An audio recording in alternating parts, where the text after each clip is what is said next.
everyone, welcome back to our channel. This is Guntur Medical College, Department of Anatomy. In this video, we will see the anterior compartment of the leg. So this is left leg. We have removed the skin, superficial fascia and deep fascia. What you are seeing, this is the medial surface of the shaft of the tibia, which is not covered by any muscle. So this anterior compartment of the leg, if you see, there are four muscles. This is tibialis anterior. And the next muscle is this extensor hallucis longus. This is the extensor digitorum longus. And this is the PERONEUS tertius. So these four muscles, if you see, except this one muscle, tibialis anterior, which takes origin from the lateral surface of the shaft of the tibia. And if you come for insertion, this is inserted to the dorsal surface of the base of the first metatarsal. So this is the tibialis anterior, one muscle attached to the tibia. If you see the remaining three muscles, extensor hallucis longus, you are seeing this is inserted to the base of the terminal phalanx of the great toe, and this is the extensor digitorum longus, which divides into four tendons for the lateral four toes, and this is the PERONEUS tertius, which is inserted to the base of the fifth metatarsals. All these three muscles take origin from the medial surface of the shaft of the fibula. So this is from the lateral surface of the shaft of the tibia, that is the tibialis anterior, and these three muscles from the medial surface of the shaft of the fibula.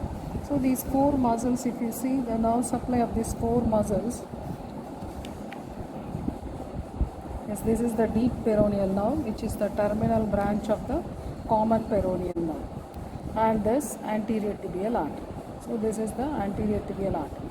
So this nerve is also called as nervus hesitans because it tries to cross the anterior tibial artery, but it does not cross. So this nerve is also called as the nervus hesitans. So the four muscles of the anterior compartment of the leg, again we will see tibialis anterior, extensor hallucis longus, extensor digitorum longus, and this is the PERONEUS tertius. I hope you should have understood this. If you continue these four tendons into the dorsum of the foot, so that is the dissection of the dorsum of the foot, you can appreciate tibialis anterior, extensor hallucis longus, extensor digitorum longus, and the PERONEUS tertius.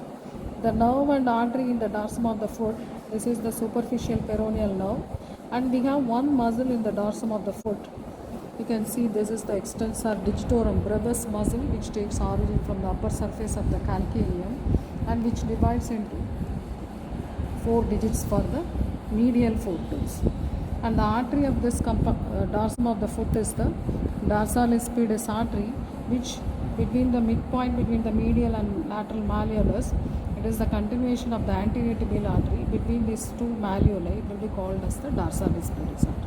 So we have completed the anterior compartment of the leg and also the dorsum of the foot in this video. In the next video in the lower limb, we will see in the next. Thank you.